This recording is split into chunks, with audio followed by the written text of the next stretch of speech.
Faut-il s'inquiéter d'un recul de nos droits ? On peut le penser à l'écoute des alertes de plus en plus bruyantes, lancées dans le monde associatif par les ONG et les militants des droits de l'homme. Violences policières, discrimination, droits des enfants bafoués, difficultés dans l'accès aux services publics élémentaires. Ce constat, c'est aussi celui que dresse la défenseure des droits, Claire Hédon, au terme de 6 années passées à la tête de cette autorité administrative indépendante. Avec la fragilisation des droits, il y aurait, à l'en croire, une fragilisation du droit et donc de notre pacte social et politique dans son ensemble. Le programme du nouveau défenseur des droits, le sénateur LR François-Noël Buffet, s'annonce donc chargé. Il devra d'abord rassurer un monde associatif inquiet de ses prises de position conservatrices sur un certain nombre de questions sociétales. Ces actualités nous permettent en tout cas de nous pencher sur l'état de nos droits. Et nous sommes ravis de le faire avec 2 invités. Claire Hédon, bonsoir. Bonsoir. Et merci beaucoup d'avoir accepté notre invitation. Vous êtes, jusqu'à aujourd'hui, défenseur des droits, précédemment journaliste et présidente d'ATD Quart Monde. Vous publiez La République des droits aux éditions du Seuil. Daniel Lochac, bonsoir. Bonsoir. Et grand merci à vous aussi d'avoir accepté ce débat. Vous êtes juriste, professeur émérite de droit public à l'université Paris-Nanterre, ancienne présidente du groupe d'information et de soutien des immigrés, le GISTI. Merci à toutes les deux d'être au micro de Questions du soir.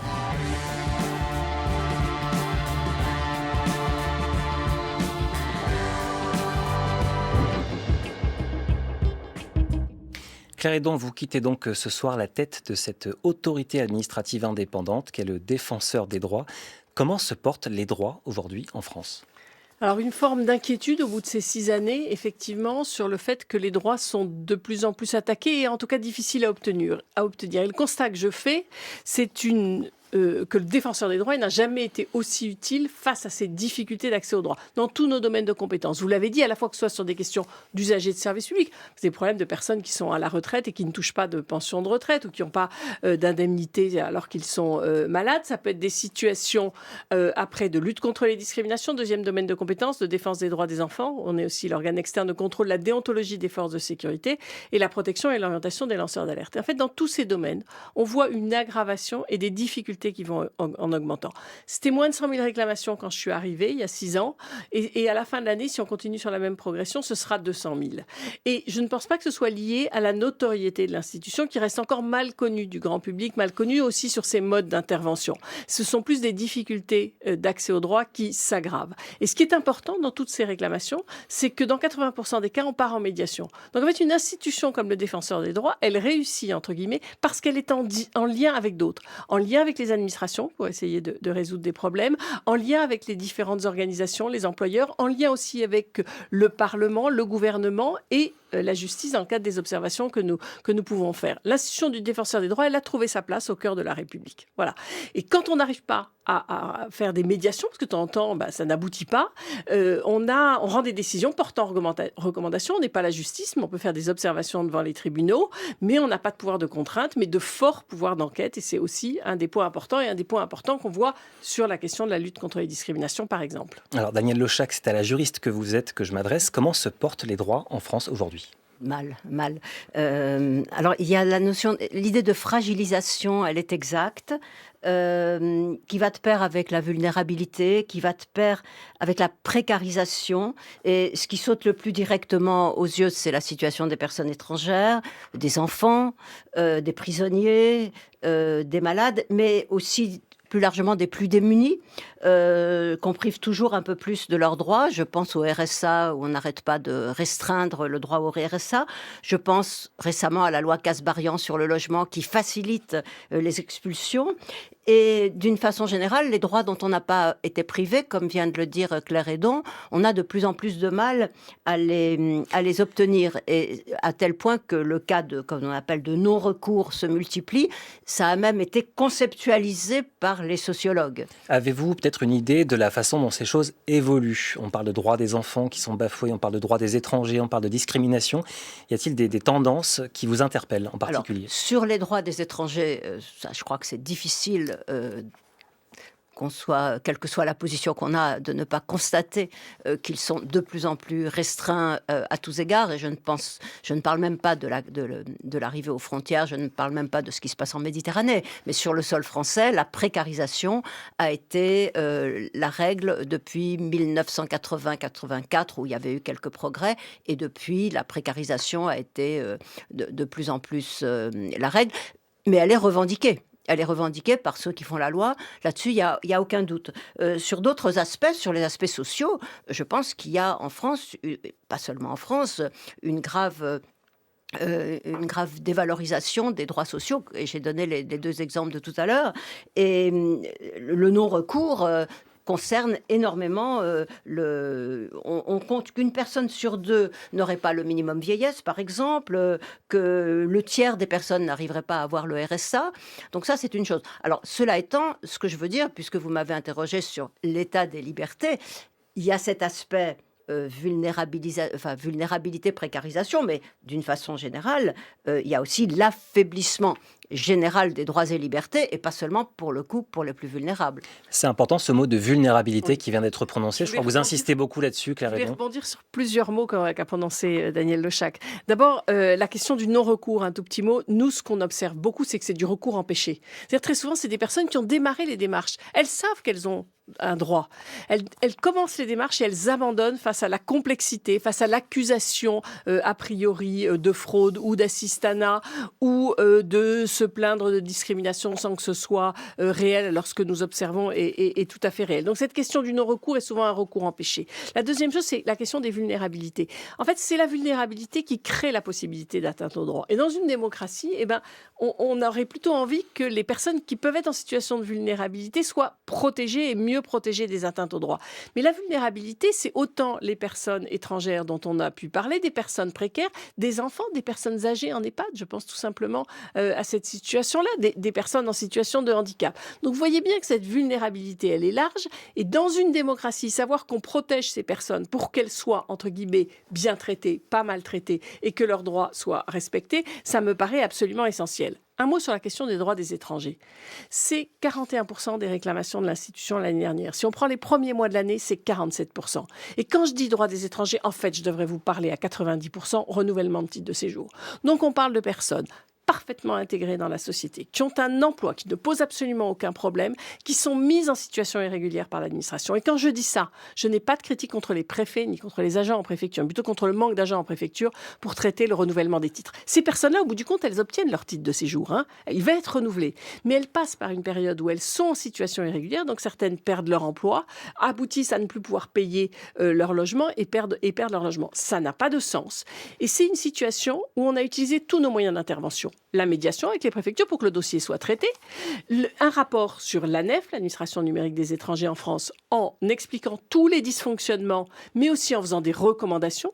J'allais vous demander justement comment faire porter cette notion de vulnérabilité dans le débat public, parce que les rapports que vous publiez, vos recommandations, c'est une chose, mais... Médiation, rapport, associations qui saisissent le Conseil d'État nous demande de faire des observations, et on en est où pour l'instant? On en est quand même que le Conseil d'État il fait exactement les mêmes conclusions que nous et avec les mêmes recommandations, et le ministre a annoncé 500 postes supplémentaires jusqu'à la fin de l'année et le renouvellement automatique de l'API, qui est l'attestation de prolongation d'instruction, qui vous laisse en situation irrégulière. C'était 2 de nos recommandations en décembre 2024. Vous voyez, on y aboutit. La seule question, c'est qu'honnêtement, au jour d'aujourd'hui, aujourd'hui, on ne voit pas de baisse de nos réclamations liées à ces décisions-là. Mais vous voyez comment le système se met à dysfonctionner et l'impact que ça peut avoir pour les personnes. Alors vous pouvez avoir la réaction de vous dire ça concerne les étrangers, ça ne me concerne pas. Mais on voit les mêmes difficultés sur l'ANA et sur MaPrimeRénov'. On voit les mêmes difficultés sur certains services publics sociaux. Donc en fait, quand on commence à attaquer les droits de certains, il faut se dire très vite que ça peut toucher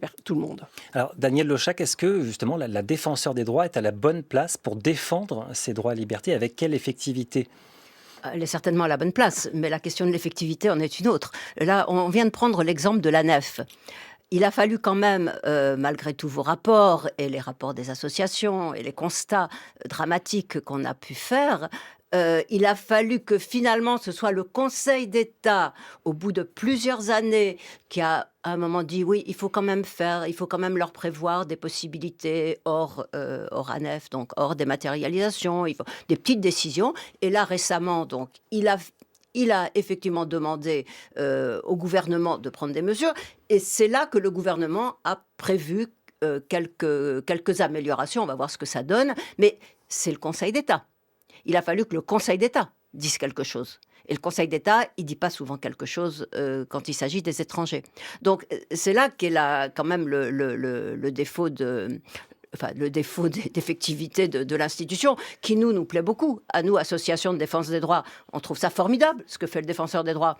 Mais le problème, c'est que le gouvernement, lui, les autorités administratives indépendantes qui n'ont pas de pouvoir de sanction, en fait, ça n'a pas vraiment d'impact sur lui, surtout dans le contexte actuel où les droits et libertés, mais ça, il faudrait qu'on y revienne, plus globalement, sont attaqués. Alors moi, j'ai quand même une vision un peu plus optimiste du rôle, et c'est un peu normal d'où je suis, du défenseur des droits. D'abord, parce que je redis que dans 80% des cas, on part en médiation qui aboutit dans les 3 quarts des cas. Donc on résout des problèmes. Après, Daniel, vous avez raison, on fait un certain nombre de recommandations, et il y en a qui mettent beaucoup de temps à être appliquées.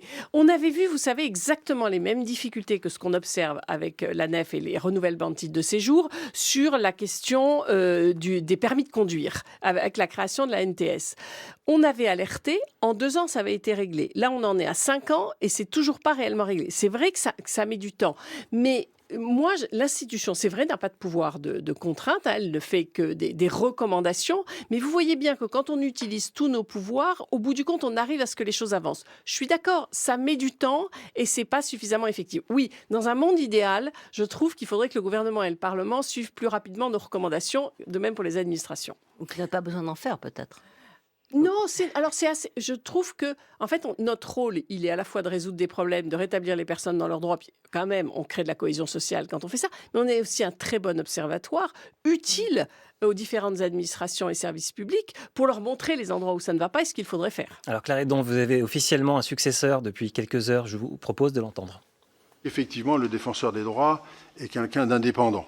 Il est là simplement pour vérifier si les droits votés, les lois votées par le Parlement, ou le règlement d'ailleurs, sont parfaitement respectés. Sauf que la vérité, elle n'a pas de couleur politique. Elle n'est pas de droite, elle n'est pas de gauche, elle est factuelle. On m'a dit, mais est-ce que vous allez conserver vos convictions? Est-ce que vous allez être un défenseur politique, compte tenu de vos origines? Abordons les choses directement.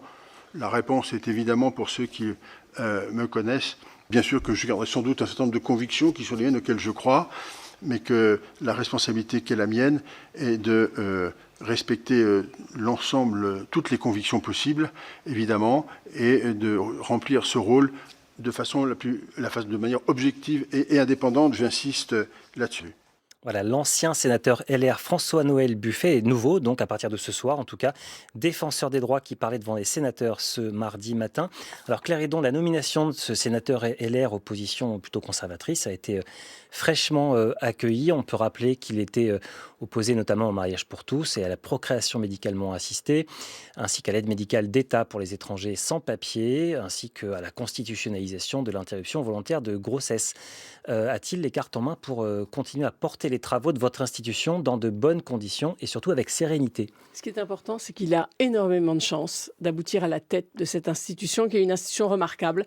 Et c'est pour moi l'occasion de rendre hommage aux agents de cette institution et aussi aux délégués territoriaux. Vous savez que nos 660 délégués territoriaux sont des bénévoles et c'est eux qui accueillent les réclamants en présentiel et qui règlent une grande partie des difficultés auxquelles les personnes sont confrontées. Et je crois qu'il a raison de dire que la défense des droits n'est ni de droite ni de gauche. C'est ce qui crée une démocratie, défendre les droits. Et défendre les droits de chacun, c'est absolument indispensable. Défendre les droits, c'est vraiment ce qui crée et ce qui fait une cohésion sociale, ce qui crée les liens entre les personnes. Dit autrement, c'est éviter la loi du plus fort et c'est quand même ce qui fonde une démocratie. Et fonder une démocratie, c'est aussi respecter les droits de chacun. Alors tout ça est formidable. Et puis vous rappelez effectivement que les équipes sont des éléments de stabilité aussi dans cette institution sur laquelle pourra compter le nouveau défenseur des droits. Mais enfin, l'incarnation, c'est tout de même important. Est-ce qu'il n'y a pas quand même un mauvais départ? l'incarnation est importante. Je suis absolument convaincue que la fonction fait l'homme. L'incarnation est importante, mais vous êtes soutenu par des équipes. Enfin, moi, si j'ai pu faire tout le travail que j'ai fait, c'est parce qu'il y a des équipes solides qui préparent des avis au Parlement sur un certain nombre de choses, qui préparent des décisions et tout un travail d'enquête. C'est vraiment un travail d'équipe si on veut réussir à avancer et à défendre les droits des personnes.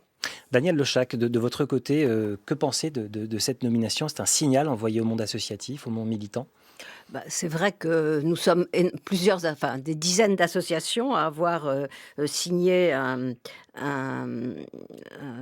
communiqué qui estimait que c'était une espèce de pied de nez à la société civile, cette nomination. D'ailleurs, il y a quelque chose dans la Constitution qui, moi, me paraît extrêmement hypocrite et qu'on a bien vu. Pour que la décision du président soit remise en cause, il faut que 3/5 des députés et des sénateurs soient contre. C'est quoi ? C'est quelque chose, c'est de la poudre aux yeux, c'est hypocrite. Disons que c'est le président de la République qui le nomme, point final. Mais là-dessus, moi, j'ai quand même scruté ce qu'il a dit. Bon, de toute façon, il s'engage mal. Il a quand même dit, ce que j'ai fait, c'était comme homme politique. Donc, au moment où je fais la loi, si je suis défenseur des droits, le rôle, c'est d'appliquer strictement la loi. Et il dit que les fonctions du DDD imposent de se prononcer exclusivement au regard du droit applicable. Elle ne consiste ni à apprécier l'opportunité de la loi, ni à revenir sur les choix du législateur. Une fois la loi adoptée et entrée en vigueur, il faut veiller à son application effective. Non, je pense qu'un des rôles du défenseur des droits, et d'ailleurs, vous l'aviez vous-même, Claire Hédon, souligné à propos même de la façon dont est faite la loi organique, c'est aussi de promouvoir les droits, c'est aussi d'avoir une fonction prospective et critique par rapport à l'état des droits. Donc ça... On doit incarner véritablement la fonction, porter véritablement un message et pas simplement rester à la lettre et bien entendu, du droit. Et critiquer les projets de loi tels qu'ils sont et même critiquer la loi et ses effets une fois qu'elle est votée. Enfin, quand je dis critiquer, c'est pas critiquer au sens politique du terme, s'agissant du défenseur des droits. Ça, c'est le rôle des associations. Mais c'est montrer les dérives auxquelles on peut aboutir, quelles que soient les lois, y compris la loi qui est en train d'être votée sur les policiers et la présomption de légitime défense. Claire Hédon, vous vouliez, je crois, réagir sur ce point. Ce qui est important, c'est que vous savez que la création de l'institution du défenseur des droits, c'est la réforme constitutionnelle de 2008, puis c'est la loi de 2011 qui détermine nos missions. Tout à l'heure, je vous ai dit les 5 domaines de compétences. Je vous ai pas dit les 2 missions par rapport à ces 5 domaines de compétences. C'est protéger les droits, première mission, donc clairement traiter les réclamations dans notre domaine de compétences. Et Daniel l'a dit, c'est également promouvoir les droits et les libertés. Ce point, il est important parce que ça veut dire que le législateur en 2011 a bien pensé que nous n'étions pas là que pour résoudre des cas individuels, mais bien aussi pour dire ce qu'il faudrait faire pour que les droits soient mieux respectés. Et d'ailleurs, dans le texte de la loi de 2011, il est clairement dit qu'on peut faire des propositions de réforme réglementaire ou législative quand c'est nécessaire. Et c'est à ce titre-là qu'on rend des avis au Parlement sur des projets, propositions de loi en disant dans tel domaine, il faudrait avancer, ou attention, quels sont les risques sur les atteintes aux droits. Donc l'institution, elle marche toujours sur ses 2 jambes, et c'est vraiment un point qui est important. Enfin, l'exemple que je vous ai donné tout à l'heure sur la NEF, on ne va pas continuer à traiter indéfiniment un nombre de réclamations sans dire quelles sont les recommandations et ce qu'il faudrait faire pour éviter qu'on ait autant de réclamations, éviter que les personnes se retrouvent en situation irrégulière. Donc notre quotidien, c'est bien toujours de marcher sur ces 2 jambes. Alors à propos de votre successeur, on évoque beaucoup le cas de l'un de vos prédécesseurs, justement, Jacques Toubon, pour le cas de figure selon lequel la fonction ferait l'homme. C'était ce qui s'était passé avec lui. Je vous propose justement de réentendre en 2018 à l'Assemblée nationale face à 2 députés de la majorité de cette époque. Il n'y a pas de caricature à proclamer les droits fondamentaux. Si les droits fondamentaux sont caricaturaux, à ce moment-là, il y a un problème. Ils ne peuvent pas être relatifs. Les droits fondamentaux ne prévoient pas une obligation de moyens, mais une obligation de résultat. C'est toute la question que nous avons, par exemple, aujourd'hui. La juridiction administrative, parce qu'elle tient compte, par exemple, des moyens dont disposent les préfectures en matière d'hébergement. Ce n'est pas une bonne approche de dire « non, ce droit n'est pas inconditionnel, nous allons l'adapter au nombre de places qui existent dans le département ». Ce n'est pas abstrait, c'est la vie la plus concrète, c'est de savoir si je passe la nuit dans la rue ou si je les passe au chaud. Ça, c'est le contraire de l'abstraction. Les droits fondamentaux, ça n'est pas dans les terres. Les droits fondamentaux, c'est sur les trottoirs du boulevard de la Villette. Voilà, on entendait la colère de Jacques Toubon face à 2 députés de la majorité au sujet du projet de loi immigration du gouvernement. Les droits fondamentaux ne sont pas caricaturaux et donc pas d'obligation de moyens, mais une obligation de résultats. Ce message, Claire Hédon, avait surpris pour un ancien proche de la droite traditionnelle, plutôt proche de Jacques Chirac.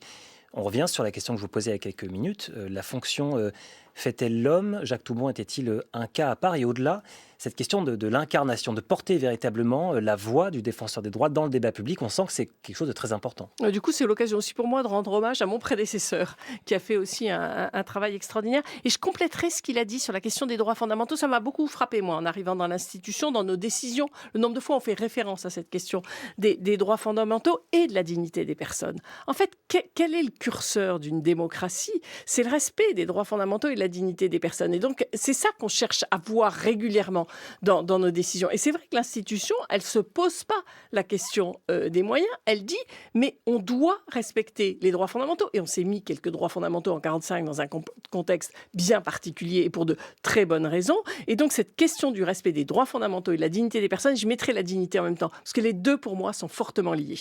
Alors Claire Lochac, si on fait le constat d'une dégradation de nos droits et libertés, quelle serait la responsabilité ? Qui serait responsable de cette dégradation de nos droits dans ce pays ? Il y a une contestation générale de l'état de droit. Qui porte cette responsabilité ? Alors, à mon avis, la responsabilité, c'est bien sûr celle des politiques, pour commencer.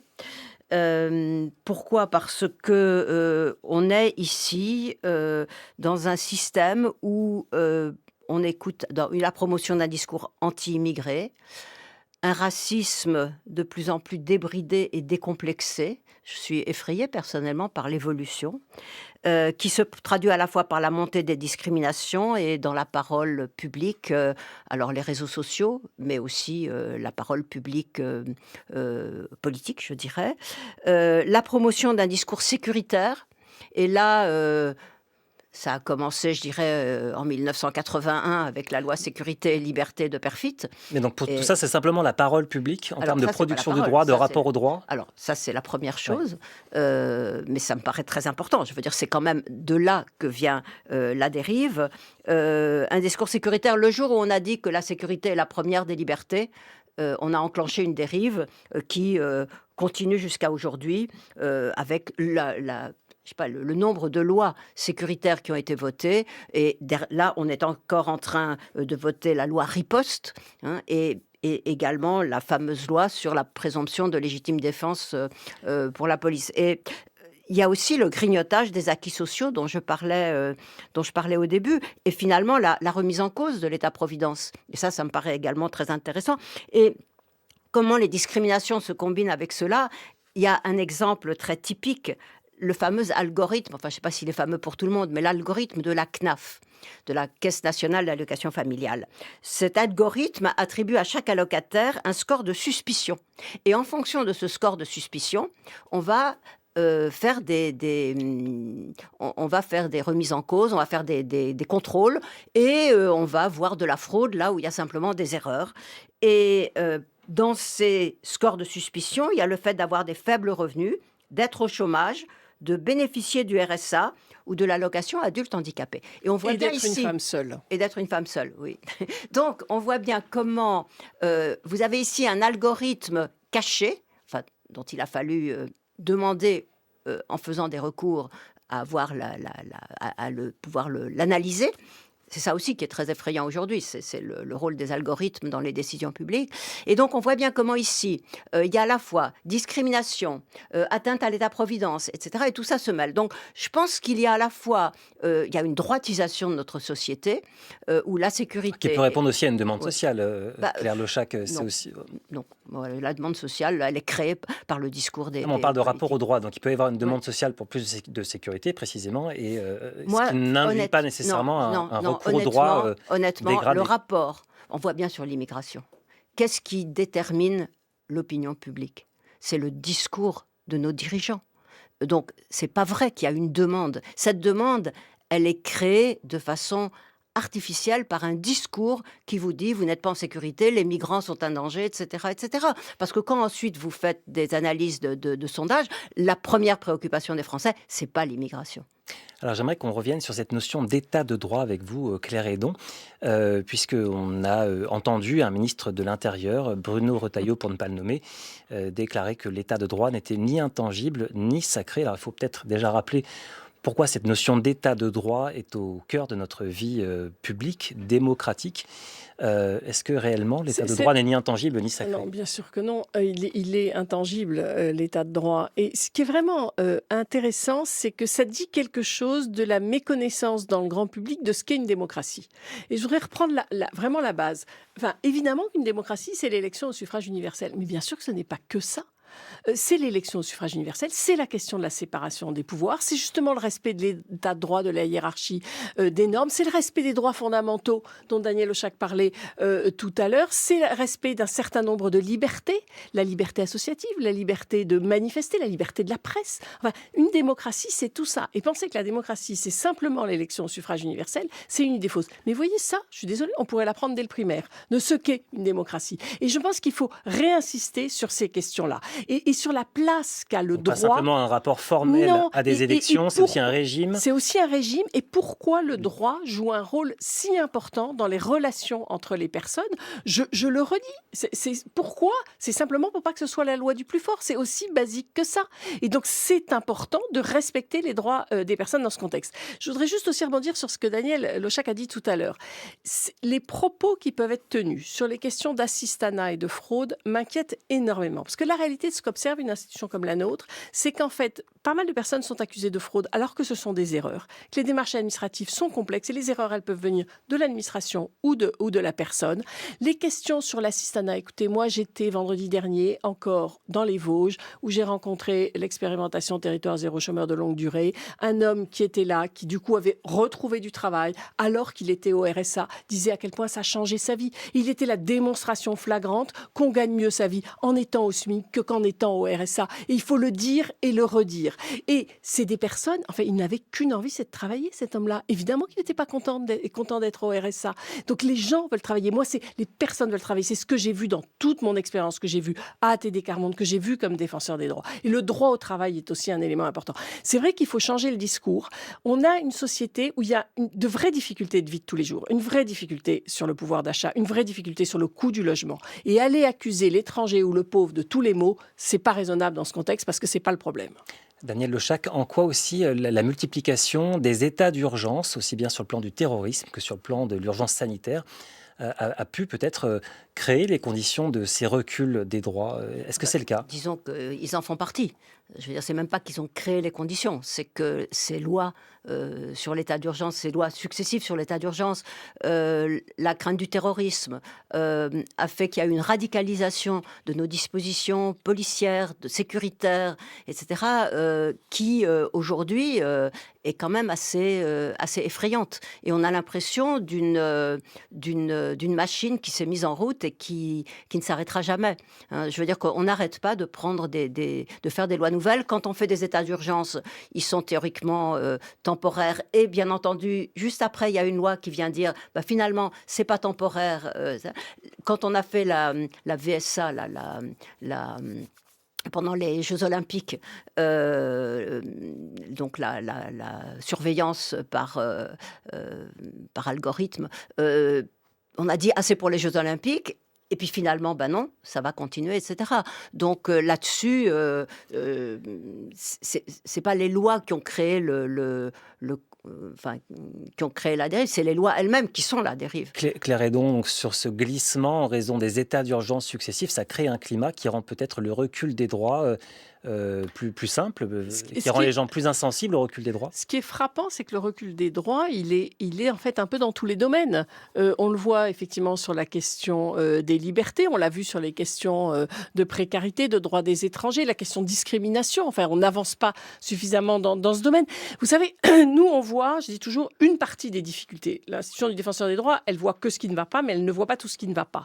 Et on a relancé notre enquête accès aux droits dans tous nos domaines de compétences. Je voudrais juste vous vous citer quelques chiffres. Sur la question des droits des usagers de services publics, 6 personnes sur 10 disent être en difficulté avec les démarches administratives. C'était 4 sur 10 avant, en 2016. Plus d'une personne sur 2 dit être en difficulté pour faire des démarches numérisées seule. Mais on est bien au-delà des étrangers, des personnes âgées, des précaires quand on en est. Et une personne sur 4 abandonne ou ne demande pas un droit auquel elle pourrait avoir accès. Je voudrais vous citer la dernière enquête sur les questions de précarité qu'on vient de sortir. Les personnes en situation de précarité sont plus éloignées du marché du travail. Seule une personne sur 4 est en emploi contre 1 sur 2 dans le reste de la population. Donc la question de l'emploi dont je vous parlais tout à l'heure, elle est centrale. Ils sont 2 fois plus souvent ou en CDD, en contrat court, ou sur des missions d'intérim. Ils sont confrontés à des difficultés de logement. Ils sont 3 fois plus nombreux à déclarer un mauvais état de santé. Ces 3 questions-là, logement, santé et travail, sont centrales sur ces questions de précarité. C'est bien des questions de droit. C'est bien une question de droit d'un accès au logement, de droit au travail, de droit à avoir accès aux soins. Et on voit bien que ce sont des personnes qui sont plus en difficulté et qui sont plus souvent discriminées. Je voudrais redire un mot sur les discriminations parce qu'on n'en a pas suffisamment parlé.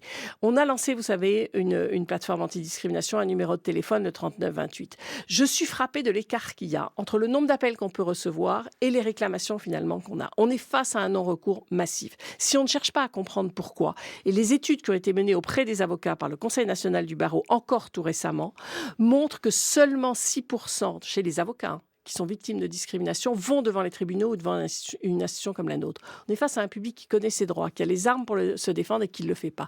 2 raisons principales. La première, à quoi ça va servir, en quoi ça résout mon problème là, maintenant, et 2, la peur des représailles. Et nous, on l'a vu. Enfin, une femme qui dénonce un harcèlement sexuel dans son entreprise, qui est licenciée pour dénonciation calomnieuse. C'est ça ce que vivent les victimes de discrimination. Et donc, qu'est-ce que ça veut dire, tout ça? Qu'il faut faire du préventif. On ne va pas faire peser le respect des droits et la lutte contre les discriminations sur les victimes à qui on va en plus reprocher de ne pas aller devant une institution comme la nôtre ou devant les tribunaux. Et donc, sur toutes ces questions-là, il faut agir en prévention. Il faut éviter qu'il y ait des atteintes aux droits. Et là-dessus, très honnêtement, on n'a pas eu de politique publique suffisamment massive pour réellement lutter contre les discriminations. Alors j'évoquais il y a un instant les attaques contre l'état de droit, attaques frontales. Il faut aussi évoquer des attaques plus insidieuses qui consistent notamment à détourner le sens des institutions. Je vous propose de revenir en 2023 au moment des discussions de la loi immigration au Sénat avec une prise de parole du ministre de l'Intérieur de cette époque, Gérald Darmanin. Il y a des questions encore autour de ce texte. Des mesures sont manifestement et clairement contraires à la Constitution. Le travail du Conseil constitutionnel fera son office. Mais la politique, ce n'est pas être juriste avant les juristes. La politique est d'élaborer des normes et de constater si elles sont ou pas, d'après nous, conformes. Et oui, des questions se posent sur un certain nombre de dispositions qui pourraient être soit non conventionnelles, soit peu constitutionnelles. Mais laissons le Conseil constitutionnel faire son affaire.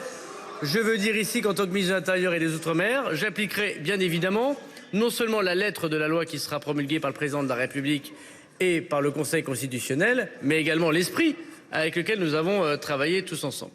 Daniel Lochac, je vais citer Gérald Darmanin, il ne faut pas être juriste avant les juristes. C'est un moment de bascule dans notre vie politique. Qu'un ministre en exercice de sa part, c'était évidemment une manœuvre, parce qu'il voulait donner raison aux sénateurs de droite. Et finalement, après, quand le Conseil constitutionnel s'est prudemment réfugié derrière des considérations de procédures législatives pour invalider toute une série de dispositions que les sénateurs de droite avaient introduites dans la loi, c'était évidemment pratique. Manifestement, c'était une manœuvre. Mais c'est vrai que tout le monde a repérer cette espèce d'anomalie où le ministre lui-même dit ça fait rien, on va voter, c'est inconstitutionnel. Mais alors après dénoncer le gouvernement des juges, c'est un petit peu curieux. Mais vous avez posé la question de l'état de droit. L'état de droit, il est clair que c'est la hiérarchie des normes. Hein. Et une démocratie, c'est pas seulement le pouvoir de la majorité, c'est le pouvoir de la majorité encadré dans un système de normes et de hiérarchie des normes. Et dans cette hiérarchie des normes, il y a les conventions internationales sur les droits de l'homme que nous avons ratifiées et qui nous lient. Mais c'est pour ça que l'état de droit, ce n'est pas seulement la hiérarchie des normes, c'est la hiérarchie des normes, mais pas seulement ça, c'est aussi l'existence de droits et libertés. C'est pour ça, si vous voulez, que nous sommes aujourd'hui dans un état de droit, nous sommes encore dans un état de droit, je ne sais pas pour combien de temps, mais les juges eux-mêmes qu'on accuse de vouloir gouverner, en réalité, eux-mêmes ont largement baissé leurs exigences. Et ça, c'est aussi bien le Conseil d'État que le Conseil constitutionnel, ou même la Cour européenne des droits de l'homme, qui, à force d'être attaquées, baissent un petit peu la garde et finissent elles-mêmes, ces institutions, par ne pas exactement faire le travail qu'elles devraient faire. Même question pour vous, Claire Hédon, Gérald Darmanin qui évoque l'idée selon laquelle il ne faudra pas être juriste avant les juristes.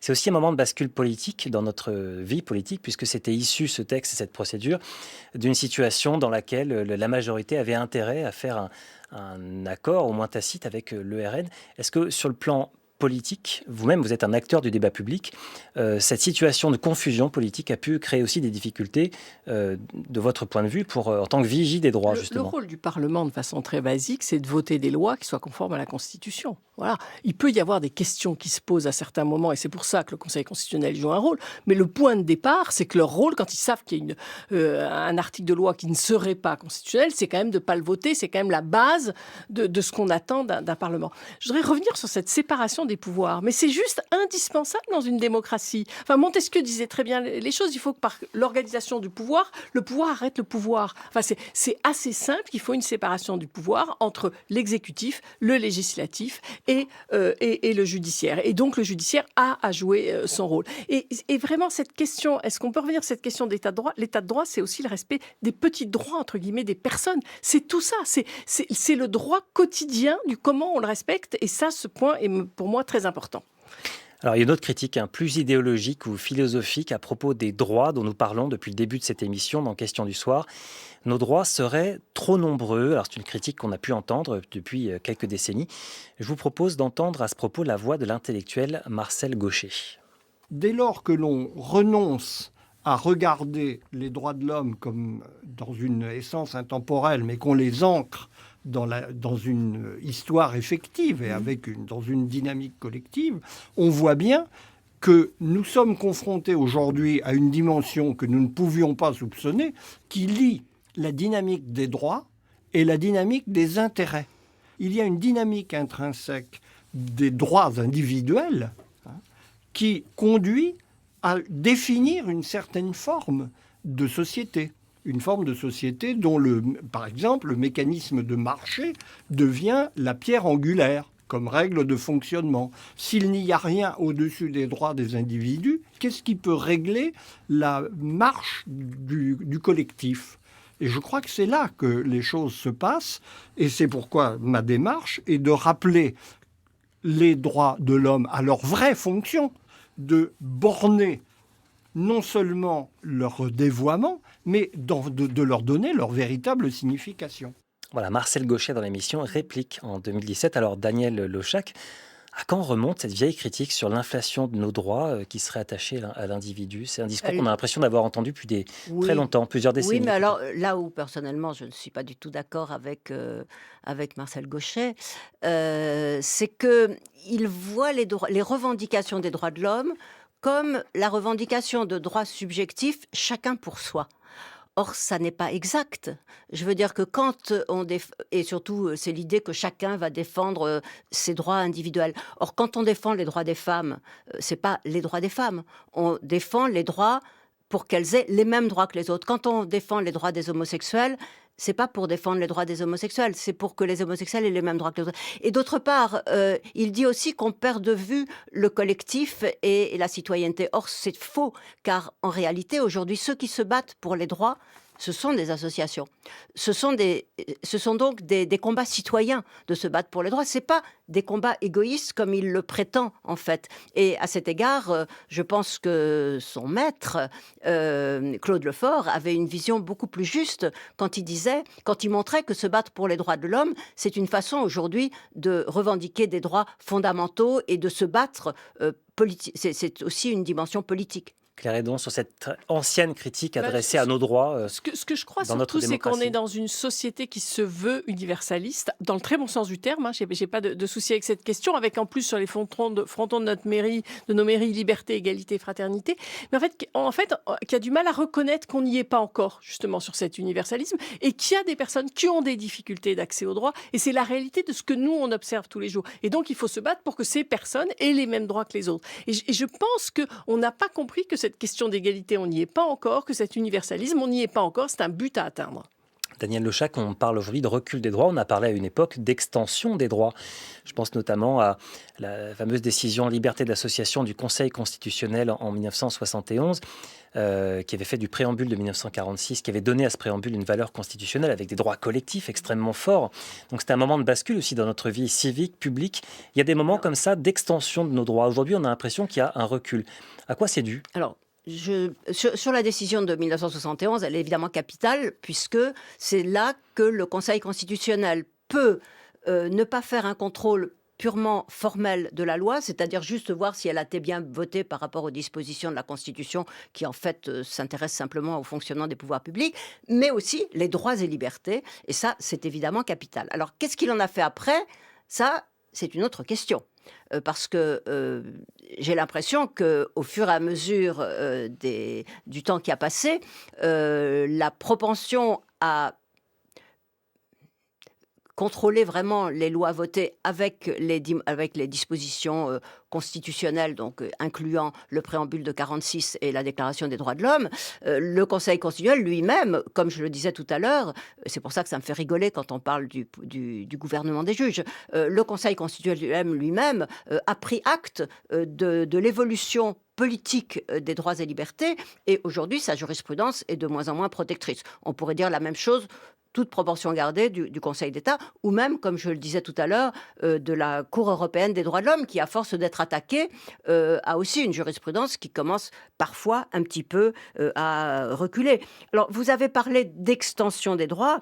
Moi, ce que je vois surtout aujourd'hui, globalement, et notamment en France, c'est que vous avez des poches de non-droit et de discrimination et d'arbitraire qui subsistent, qu'il s'agisse du sort des étrangers, des prisons, du renforcement des dispositifs policiers, de la sophistication croissante des méthodes de surveillance de la population, du recours croissant à la répression pénale, ou encore tout ça au nom d'un impératif sécuritaire, comme je le disais tout à l'heure, qui finalement finit par oublier que la sécurité, non, ce n'est pas la première des libertés, c'est la condition éventuellement des libertés. Alors, Claire Hédon, quelques mots sur cette espèce de dialectique entre des moments d'extension de nos droits individuels, collectifs, et des moments comme ça de recul. Ce que je vois, c'est ceux qui ont du mal à faire valoir leurs droits. Et Daniel Lechac vient de parler de la détention. Ce qu'on observe en détention, nos délégués sont présents dans tous les lieux de détention. On vient de sortir un rapport sur les sorties de prison des mineurs. Que deviennent finalement ces mineurs qui sont passés par la détention ? L'objectif de la détention, c'est quand même d'éviter la récidive. Certes, il y a la punition, mais c'est d'éviter la récidive. Qu'est-ce qu'on observe ? Énormément de récidives. Une difficulté de prise en charge. L'établissement pour mineurs de Marseille, on a rendu une décision. Est-ce que vous savez qu'il y a eu plusieurs semaines d'affilée pendant lesquelles des jeunes qui sont des mineurs, ont été 23 heures sur 24 en cellule, aucune heure de cours, aucune activité sportive. Vous pensez que c'est comme ça qu'on va éviter la récidive ? Moi, je suis inquiète pour ces personnes. On vient de sortir une décision cadre sur la question des fouilles intégrales et la façon dont se déroulent les fouilles intégrales, qui doivent quand même être justifiées, nécessaires, proportionnées quand il le faut. Et on voit qu'à certains moments, c'est systématique, c'est une humiliation pour les personnes. On vient de rendre aussi un rapport sur la façon de mieux protéger les mineurs qui sont victimes de traite des êtres humains. On a énormément de mal à penser que dans les jeunes délinquants, certains sont victimes. Ils ne sont pas que auteurs. Certains sont des victimes. Et comment on les prend en charge correctement et on arrête de simplement punir alors que ce sont eux-mêmes des victimes des traite des êtres humains, ça veut dire prostitution. Et vous savez, sur les jeunes garçons, c'est incitation à la délinquance. Voilà tout ce qu'on cherche, nous, à faire et à montrer qu'est-ce qu'il faudrait faire pour que les droits de ces personnes-là soient mieux respectés. Et on continuera à suivre évidemment ce dossier infini en apparence sur notre antenne. Merci à toutes les deux, Claire Hédon, défenseur des droits jusqu'à ce soir. Daniel Lochac, merci beaucoup et mes excuses d'avoir écorché votre nom sur notre antenne. Merci à toutes les deux d'avoir été au micro de Questions du soir. Toutes les références de vos ouvrages et de vos travaux sur la page de notre émission. Et grand merci à toute l'équipe qui a préparé cette émission. Aloïs Guérin, Adèle Triol, Colline Guillot, Tom Hundenstock, Juliette Moïlic. À la réalisation, Léa Racine. À la technique aujourd'hui, Élise Leuch.